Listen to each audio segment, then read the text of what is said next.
ഇന്ന് അനുമോളെ അടുത്ത് പോയിട്ട് നെവിൻ സംസാരിക്കുന്നൊക്കെയുണ്ട് പലതവണ. എന്ന് വെച്ചാൽ അതായത് ഇവർ തമ്മിലുള്ള പ്രശ്നങ്ങളൊക്കെ പറഞ്ഞ് അവസാനിപ്പിക്കാം. ഈ ആഴ്ച ആര് പോകുമെന്നറിയില്ല. അതായത് നെവിനും സംശയമുണ്ട്, ചിലപ്പോൾ നെവിൻ പോകാം, ചിലപ്പോൾ ടോപ്പ് 5 രാത്രിയിൽ ഹഗ് ചെയ്യുന്നൊക്കെയുണ്ട്. എനിക്ക് ഇതിൻ്റെ അടുത്ത് ഒരു പ്രശ്നമില്ല എന്നൊക്കെ പറഞ്ഞിട്ട്, ഇത് നാടകമൊന്നുമല്ല, സത്യസന്ധമായിട്ടാണ് എന്നൊക്കെ അവിടെ നെവിൻ പറയുന്നുണ്ട്. ചിലപ്പോൾ ജെന്യുവൻ ആയിരിക്കാം, കാരണം ബിഗ് ബോസ് അവസാനിക്കാൻ പോവാണല്ലോ. ഈ സീസൺ തുടങ്ങിയ സമയത്തൊക്കെ നെവിനുമായിട്ട് നല്ല ടേംസിലായിരുന്നു. അനുമോളും നെവിനും ഭയങ്കര ഫ്രണ്ട്സൊക്കെ ആയിരുന്നു.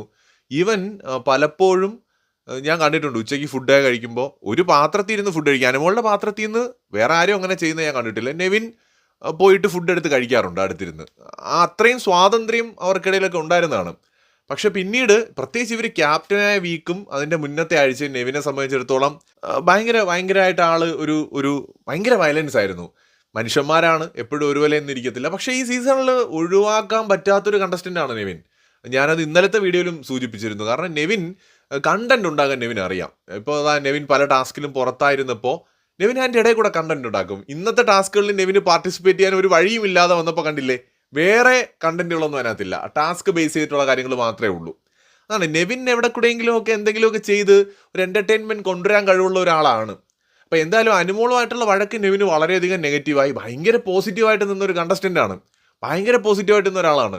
ആ മനുഷ്യൻ നെഗറ്റീവ് ആയതിൻ്റെ കാരണം അനുമോളുടെ ഭാഗത്ത് തെറ്റുണ്ടെന്ന് എല്ലാവർക്കും അറിയാം. പക്ഷേ നെവിൻ ഭയങ്കരമായിട്ട് പുറകേ നടന്ന് തുടർച്ചയായിട്ട് ടാർഗറ്റ് ചെയ്തതാണ് നെവിന് നെഗറ്റീവായിട്ട് മാറിയത്. ഒരു പക്ഷേ കുറേ ഇരുന്നൊക്കെ ആലോചിച്ചപ്പോൾ മൂപ്പർക്ക് തോന്നിക്കാണും അത്രയും വേണ്ടിയിരുന്നില്ല എന്നുള്ളത്.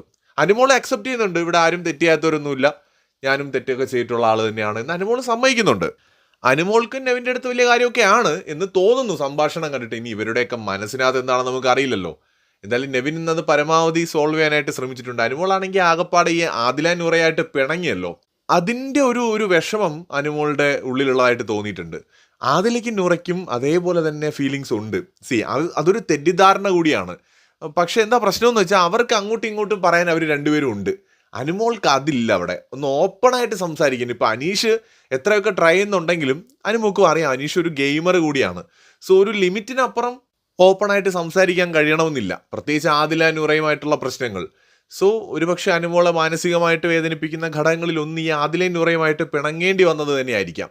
എനിക്ക് അങ്ങനെയാണ് തോന്നുന്നത്. കാരണം കഴിഞ്ഞ കുറച്ച് നാളുകളായിട്ട് അത്ര തിക്ക് ഫ്രണ്ട്സ് ആയിരുന്നു ഇവർ. എന്തായാലും നെവിൻ പരമാവധി നെവിനും അനുമോളും തമ്മിലുള്ള പ്രശ്നങ്ങൾ പരിഹരിക്കാനായിട്ട് നെവിൻ ട്രൈ ചെയ്യുന്നതായിട്ടാണ് ഇന്നത്തെ ഒരു എപ്പിസോഡിനകത്ത് കാണാൻ കഴിയുന്നത്. കൂടുതൽ അപ്ഡേറ്റുകളുമായി